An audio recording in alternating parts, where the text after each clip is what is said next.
Hindi ako kanina nakapag-bike. Bakit hindi ako nakapag-bike? Tingnan niyo. Kasi, bakit hindi ako kanina nakapag-bike? Dahil lang dito.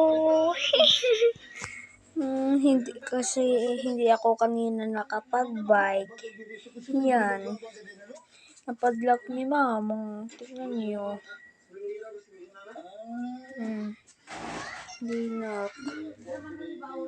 Ano, papasok siya. Ito, yung sus. Alam ko saan niya nilalagay pero ayaw ko buksan. Baka makita ko, pagalitan na rin. Kawawa. Bikers.